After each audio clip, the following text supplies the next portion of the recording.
两个年轻人，差不多的年纪，差不多的月薪，一个在台北租房子，存着看不到尽头的头期款，一个在新加坡已经住进自己的家。你可能会说，新加坡有钱嘛？可是新加坡的土地比台北还要少，人口还要更密。第一集我们说过，房价贵是被制造出来的，不是天灾。第二集我们拆过，建商囤比卖赚是制度设计好的算式。那么这一集要问的是，别的国家是怎么把这道算式改回来的？而台湾的工具箱里到底有没有这些工具？先看新加坡，一个土地比台北市还小，挤得比台北更密的城市国家，但它是整个亚太地缘唯一一个还能让一般人买得起房子的首都。根据一家国际民间机构2025年的评比，整个区域只有3个市场，房价在中位数年所得的5倍以内，其中一个就是新加坡的祖屋。这个比率算法跟台湾不同，不能直接摆在一起比，但它说明一件事：地少人多不必然等于买不起。祖屋是政府主导兴建的公共住宅，大多数新加坡人理所当然住的地方，他把住者有其屋当成国家责任。这是供给端，但如果你以为新加坡只是多盖房子，那就小看它了。真正狠的在需求端。这个税叫做额外买方印花税。你是外国人想买房，不管第几间，先缴房价的60%。2023年，新加坡一口气把它从3%拉到6%。你是本国公民，买第二间加2%，第3间以上加3%。他用税把买来囤、买来炒的成本淡到高的不划算，再加上卖太快的税、贷款成数、还款比例，它不是一招，是一整套。效果呢？2025年新加坡私人住宅全年只涨了 3.3%， 是2020年以来最小的涨幅。这里要诚实讲，房价降速不能只算在打房工具头上，那一年利率还偏高，供给也放量。但重点是，新加坡有这几只手，他愿意把手伸进市场，告诉炒房的人，这里不欢迎你。有人会说新加坡是城市国家，体制特殊。好，那我们看韩国。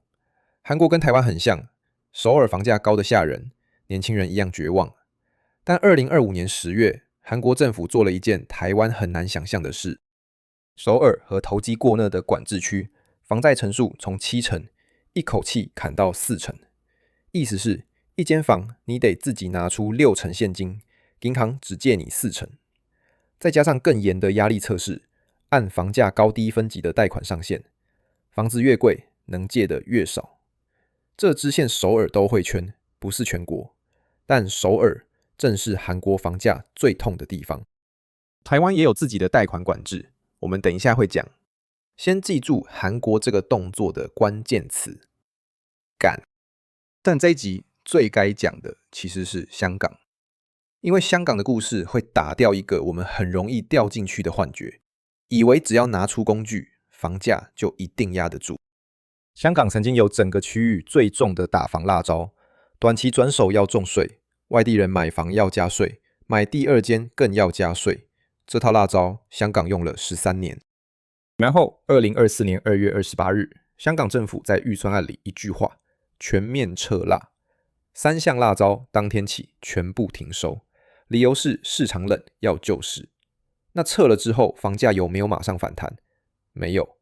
截至2024年9月，香港楼价距离高点已经跌掉超过1/4，回到了2016年的水平。这给我们2个诚实的教训：工具真的有用，但它也可以被一句话收回。这里把另外2个常被提到的国家讲清楚，免得误会。日本房子便宜，但那不是打房，是人口在减少。房子持续在盖，空屋一堆，持有成本又低，是完全不同的结构。中国呢？中国现在是房市升跌，政府忙着救市。当年3道红线掐开发商杠杆，结果是把泡沫戳破，烂尾楼一片。那不是打房成功的范本，是警告。讲了这么多别人，回到台湾，你可能以为我接下来要说台湾什么都没做，不是。台湾这几年其实动了，房屋税 2.0 把囤房的持有税率拉高，改成全国一起算。平均地权条例禁掉预售屋换约，管制公司去买房。央行也出手，压低房贷成数。看起来工具箱里东西不少，那为什么房价还是这样？第一个问题，用得太轻。房屋税课的不是市价，是一个远低于市价的评定现值，所以名目上加了税，业主多久的常常只是零头。更值得玩味的是，这个政策上路到现在，财政部的官方页拿不出任何一个成效数字。一个说不清自己有没有用的政策，本身就是一种答案。第二个问题更关键，台湾的工具箱缺了别国最有效的那一类。新加坡靠的是按身份、按户数课的活罚性买房税，韩国靠的是按房价分级的贷款上限，这两样台湾几乎都没有。台湾的央行管制方向对，但力道比韩国轻得多。台湾有持有税，但税基偏低。有交易管制，但没有那记真正让炒房者肉痛的需求面重税。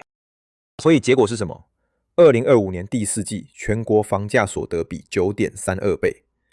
这个数字请不要拿去跟新加坡直接比差几年，因为算法不同，不能摆在一起比。但拿来看台湾自己，够吓人的。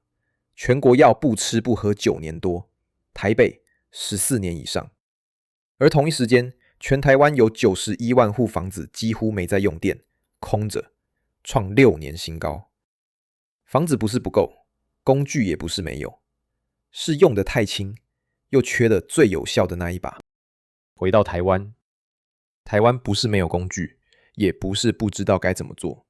新加坡的税，韩国的现代，全是公开的，学得来的。真正卡住的是2个字：不敢。这个系列走到这里，剩3句话：房价过高不是天灾，囤比卖赚是设计好的算式，而别人已经把算式改回来了。台湾的工具箱里其实也有，只是那把最有效的，始终没有人敢拿出来。为什么不敢？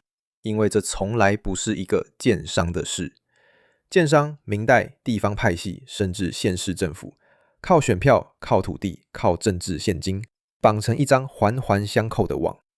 你动一个建商，可能就牵动背后一整串你惹不起的人。工具就摆在那里，没人敢真的打开。这不是能力问题，是利益问题。